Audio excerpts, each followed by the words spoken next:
మీ ఇంట్లో పూజ గది ఉందా? అయితే ఈ వీడియో చివరి వరకు తప్పకుండా చూడండి.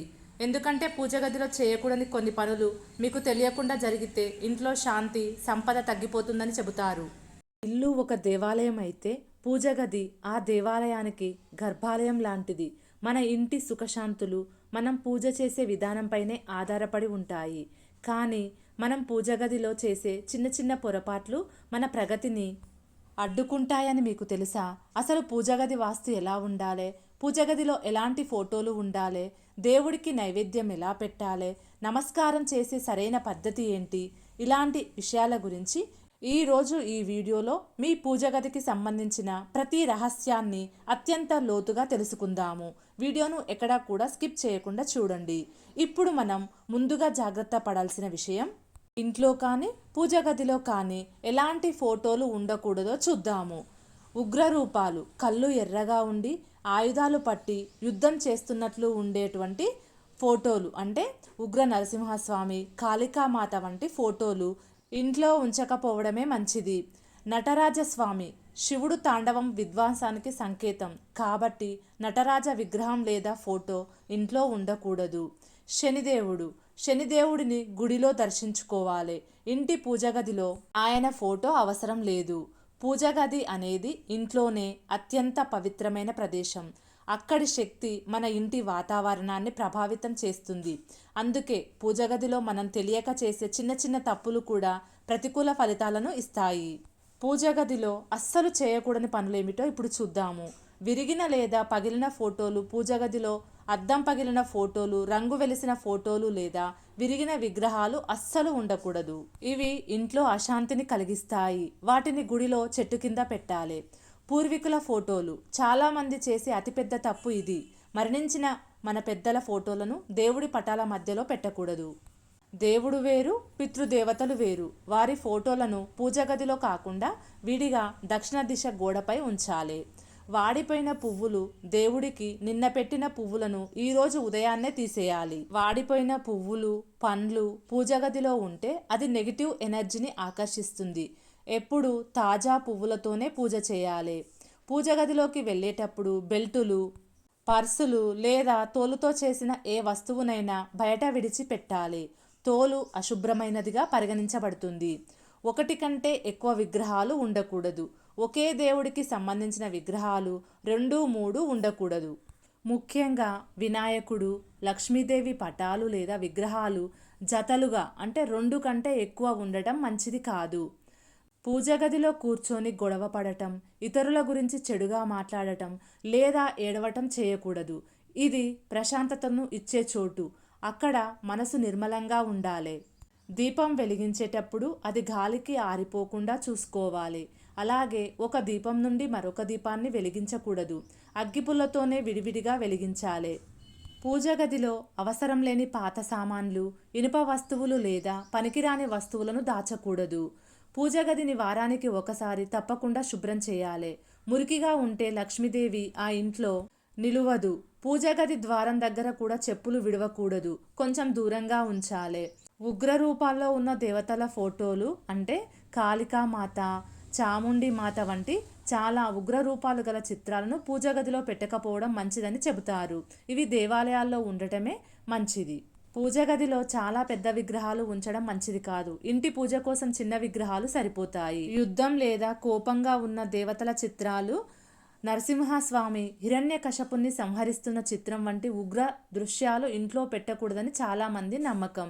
దేవతల ఫోటోలు నేలపై నేరుగా ఉంచకూడదు. చిన్న పీఠం లేదా ఆలయం ఉండాలి. పూజ గది ఎప్పుడూ శుభ్రంగా, ప్రశాంతంగా, వెలుతురుతో ఉండాలి. అప్పుడే ఇంట్లో లక్ష్మీదేవి కొలువై ఉంటుంది. పూజ గది వాస్తు ఎలా ఉండాలో చూద్దాము. ఇంటిలో దేవతామూర్తుల చిత్రపటాలను అమర్చేటప్పుడు వాస్తు మరియు శాస్త్ర నియమాలు పాటించడం వల్ల శుభ ఫలితాలు కలుగుతాయి. ఒక్కొక్క దేవతామూర్తి ఫోటోను ఎక్కడ ఎలా ఉంచాలో చూద్దాము. ముందుగా గణపతి. ఎలాంటి ఫోటో అంటే వినాయకుడు కూర్చొని ఉన్న ఫోటో లేదా విగ్రహం ఉండాలి. తొండం ఎడమవైపుకు తిరిగి ఉండటం గృహస్థులకు చాలా శుభప్రదం. వినాయకుని ఫోటో పూజగదిలో ఉత్తర లేదా తూర్పు దిశలో ఉంచాలి. అలాగే ఇంటి ప్రధాన ద్వారం పైన లోపలి వైపు చూస్తున్నట్టుగా ఉంచితే విఘ్నాలు తొలగిపోతాయి. తరువాత మహాలక్ష్మి ఫోటో. లక్ష్మీదేవి తామర పువ్వులో కూర్చొని హస్తాల నుండి నాణాలు పడుతున్నట్లు ఉన్న ఫోటో ఐశ్వర్యానికి సంకేతం. నిలబడి ఉన్న లక్ష్మీదేవి ఫోటో ఉండకూడదు, అది చంచలత్వానికి సంకేతం. ఉత్తర దిశలో ఉంచడం శ్రేష్టం. ఉత్తరం కుబేర స్థానం కాబట్టి లక్ష్మీదేవి అక్కడ ఉంటే ఆర్థికంగా కలిసి వస్తుంది. శివ పరివారం: శివుడు, పార్వతి, గణపతి, కుమారస్వామి అందరూ కలిసి ఉన్న శివ పరివారం ఫోటో ఇంట్లో ఉంటే కుటుంబ సభ్యుల మధ్య అన్యోన్యత పెరుగుతుంది. ఈశాన్య మూల లేదా ఉత్తర దిశలో ఉంచాలి. శివుడిని ధ్యాన ముద్రలో ఉన్నట్లు చూసుకోవాలి. సీతారామ పట్టాభిషేకం ఫోటో: శ్రీరాముడు, సీతాదేవి, లక్ష్మణ, భరత, శత్రుఘ్న మరియు హనుమంతుడితో కూడిన పట్టాభిషేకం ఫోటో ఇంట్లో ఉంటే శాంతి నెలకొంటుంది. తూర్పు దిశలో ఉంచడం అత్యంత ఉత్తమము. పంచముఖ హనుమంతుని ఫోటో: 5 ముఖాలతో ఉన్న ఆంజనేయ స్వామి ఫోటో శక్తులకు, రక్షణకు సంకేతం. దీనిని నైరుతి దిశలో ఉంచాలి లేదా ఇంటి ప్రధాన ద్వారానికి ఎదురుగా చూస్తున్నట్లు ఉంటే దుష్టశక్తులు ఇంట్లోకి రావు. సరస్వతీదేవి: వీణ ధరించి కూర్చొని ఉన్న సరస్వతీదేవి ఫోటో విద్యార్థులకు చాలా మంచిది. తూర్పు లేదా ఉత్తర దిశలో ఉంచాలి. పిల్లల స్టడీ టేబుల్ వద్ద ఉంచితే ఏకాగ్రత పెరుగుతుంది. వెంకటేశ్వర స్వామి: స్వామివారు నిండు అలంకరణతో చిరునవ్వుతో ఉన్న ఫోటో ఉండాలి. తూర్పు దిశలో ఉంచడం సాంప్రదాయం. ఇంటిలో పూజా గది ఏ దిశలో ఏ స్థానంలో ఉండాలో చూద్దాము. ఇంటికి ఈశాన్య మూలన పూజా గదికి అత్యంత పవిత్రమైన స్థలం. దేవుని ముఖం: మనం పూజ చేసేటప్పుడు మన ముఖం తూర్పు వైపుకు ఉండాలి. అంటే దేవుని పటాలు పడమర గోడకు ఉండి తూర్పు వైపు చూస్తున్నట్లు ఉండాలి. ఒకవేళ అది వీలు కాకపోతే దేవుని పటాలు ఉత్తర దిశకు చూస్తున్నట్లు దక్షిణ గోడకు అమర్చవచ్చు. పడక గదిలో దేవుని పటాలు ఉంచకూడదు. ఒకవేళ స్థలం లేక తప్పనిసరి అయితే పడుకునేటప్పుడు వాటికి ఒక తెరను వేయాలి. వంటగదిలో దేవుని పటాలు పెట్టవచ్చు, కానీ స్టవ్కి సరిగ్గా పైన లేదా సింకుకి దగ్గరగా ఉండకూడదు. మెట్ల కింద లేదా బాత్రూమ్ గోడలకు ఆనుకొని పూజాగది లేదా దేవుని పటాలు అస్సలు ఉండకూడదు. దేవుని పటాల్ని ఒకే ఎత్తులో ఉండేలా ఒకదాని మీద ఒకటి లేదా ఒకదానికి ఒకటి ఎదురెదురుగా ఉండకూడదు. పటాల మధ్య కనీసం 1 అంగుళం దూరం ఉండటం వల్ల గాలి ప్రసరణ బాగుంటుంది. దేవుని పటాలు ఒకదానికి ఒకటి ఎదురెదురుగా అస్సలు ఉండకూడదు. దేవుని ప్రతిబింబం మన మీద మాత్రమే పడాలి. పూజగదిని ఏ రోజు శుభ్రం చేయాలో చూద్దాము. బుధవారం లేదా శనివారం. దేవుని పటాలను, పూజా సామాగ్రిని శుభ్రం చేయడానికి బుధవారం లేదా శనివారం అత్యంత ప్రశస్తమైన రోజులు. ఈ రోజుల్లో శుభ్రం చేయడం వల్ల ఎలాంటి దోషాలు ఉండవు. విశేష రోజులు: పండుగలకు ముందు రోజు, నెల శివరాత్రి లేదా మీ ఇంట్లో జరిగే ఏదైనా శుభకార్యానికి ముందు రోజు శుభ్రం చేసుకోవచ్చు. కార్తీక మాసం లేదా ధనుర్మాసం ఇలాంటి పవిత్ర మాసాల్లో ప్రతిరోజు లేదా వారానికి ఒకసారి శుభ్రం చేయడం విశేష ఫలితాలను ఇస్తుంది. దేవుడి పటాలను, పూజా గదిని ఏ రోజు శుభ్రం చేయకూడదో చూద్దాము. మంగళవారం లేదా శుక్రవారం. ఈ 2 రోజుల్లో లక్ష్మీదేవికి మరియు గౌరీదేవికి అత్యంత ప్రీతికరమైనవి. ఈ రోజుల్లో పూజా గదిని కడిగేయడం లేదా పటాలను కదిలించి శుభ్రం చేయడం అశుభంగా పరిగణించబడుతుంది. ఈ రోజుల్లో కేవలం దీపారాధన, అలంకరణ మాత్రమే చేయాలి. గురువారం కూడా సాధ్యమైనంత వరకు పటాలను కదిలించకుండా ఉండటమే మంచిది. ఏకాదశి, అమావాస్య మరియు పౌర్ణమి ఈ తిథులలో దేవుని పటాలను శుభ్రం చేసే పేరుతో కదిలించకూడదని శాస్త్రం చెబుతుంది. అసలు దేవుడి పటాలను, పూజా గదిని శుభ్రం చేయకపోతే ఏమవుతుందో చూద్దాము. దేవుని పటాలను అశ్రద్ధ చేయడం వల్ల ఇంట్లో కొన్ని ఇబ్బందులు తలెత్తవచ్చు. నకారాత్మక శక్తి అంటే నెగిటివ్ ఎనర్జీ పటాలపై దుమ్ము ధూళి చేరడం వల్ల ఆ ఇంట్లో నకారాత్మక శక్తి పెరుగుతుంది. దీనివల్ల మనసులో చికాకులు, ఇంట్లో గొడవలు జరిగే అవకాశం ఉంటుంది. లక్ష్మీ కటాక్షం తగ్గుతుంది. శుభ్రత ఎక్కడ ఉంటుందో లక్ష్మి అక్కడ ఉంటుంది. దేవుడి గది అపరిశుభ్రంగా ఉంటే ఆర్థిక ఇబ్బందులు తలెత్తే అవకాశం ఉంది. దుమ్ము పట్టిన పటాల ముందు కూర్చొని ధ్యానం చేయడం లేదా పూజ చేయడం వల్ల మానసిక ప్రశాంతత లభించదు. ఆ గదిలోకి వెళ్ళగానే ఒక విధమైన భారంగా అనిపిస్తుంది. దైవ విగ్రహాలను లేదా పటాలను అగౌరవపరిచినట్లు అవుతుంది. ఇది మానసికంగా మన ఆత్మవిశ్వాసాన్ని తగ్గిస్తుంది. మరి పూజ గదిని శుభ్రం చేసేటప్పుడు ఎలాంటి నియమాలు పాటించాలో చూద్దాము. దేవుని పటాలను శుభ్రం చేసేటప్పుడు కింద కూర్చొని గౌరవంగా చేయాలి. పటాలను తుడిచేటప్పుడు ఆ నీటిలో కొంచెం పసుపు, గంగాజలం కలిపితే చాలా పవిత్రం. దేవుని పటాలను తుడవడానికి వాడే వస్త్రం కొత్తది లేదా ఉతికిన శుభ్రమైన వస్త్రం అయి ఉండాలి. ఇంట్లో వాడే పాత బట్టలను అస్సలు వాడకూడదు. పటాలను శుభ్రం చేశాక తప్పనిసరిగా గంధం కుంకుమతో బొట్టు పెట్టి పూలతో అలంకరించిన తర్వాతే మళ్ళీ దీపం వెలిగించాలి. హిందూ ధర్మశాస్త్రాల ప్రకారం పూజలో ఉపయోగించే పుష్పాలకు విశేషమైన ప్రాముఖ్యత ఉంది. దేవతామూర్తులకు ఇష్టమైన పూలతో పూజించడం వల్ల ఆ దైవం త్వరగా అనుగ్రహిస్తుందని నమ్ముతారు. అయితే ఏ పువ్వులు వాడాలి, ఏవి వాడకూడదు అనే విషయంలో కొన్ని ఖచ్చితమైన నియమాలు ఉన్నాయి. పూజకు ఉపయోగించవలసిన పువ్వులు, ఏ దేవుడికి ఏవి ఇష్టమో చూద్దాము. ముందుగా వినాయకుడు. గరిక మరియు జిల్లేడు పూలు గణపతికి అత్యంత ప్రీతికరమైనవి. శివుడు. మారేడు దళాలు, తుమ్మి పూలు, జిల్లేడు పూలు మరియు గన్నేరు పూలు పరమశివుడికి ఇష్టం. మహాలక్ష్మి మరియు విష్ణువు. తామర పూలు మరియు గులాబీలు లక్ష్మీదేవికి ఇష్టము. తులసి దళాలు లేకుండా విష్ణువు పూజ పూర్తి కాదు. దుర్గాదేవి మరియు గౌరీదేవికి మందార పూలు మరియు ఎర్రని గులాబీలు శక్తి స్వరూపినికి ఇష్టం.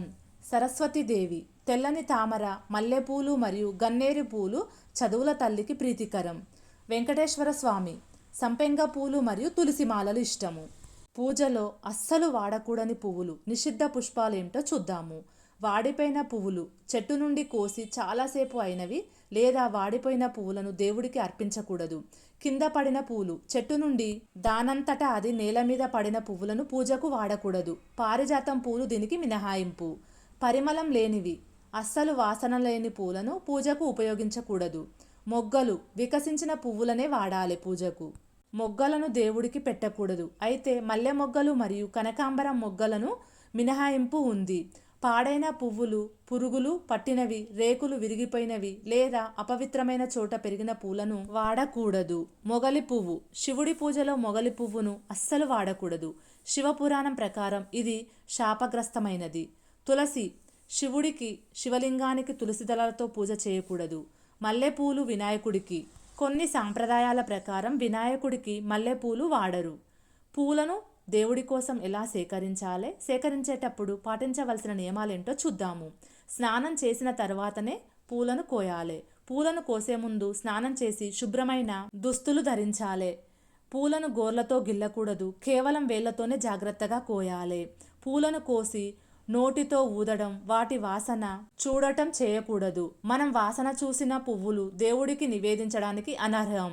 పూలను ఉదయాన్నే సూర్యోదయానికి ముందే కోయడం అత్యంత ఉత్తమం. మధ్యాహ్నం లేదా సాయంత్రం వేళలో పూజ కోసం పూలను కోయకూడదు. తులసి దళాలను ఒకసారి కోస్తే 3 రోజుల వరకు వాడుకోవచ్చు. తులసి దళాలు వాడినా సరే పూజకు ఉపయోగించవచ్చు. మారేడు దళాలను శుభ్రం చేసి మళ్ళీ పూజకు వాడుకోవచ్చని శాస్త్రం చెబుతుంది. ఇప్పుడు దేవుని పటాలకు పువ్వులను ఎలా పెట్టాలో, పువ్వులు పెట్టే పద్ధతి ఏమిటో చూద్దాము. ఎప్పుడు దేవుని పాదాల దగ్గర పెట్టి ఆ తర్వాతే శిరస్సుపై లేదా పటాల చుట్టూ అలంకరించాలి పువ్వులను. శ్రద్ధ, భక్తితో ఇచ్చే ఒక చిన్న ఆకు లేదా పువ్వునైనా దేవుడు స్వీకరిస్తాడు.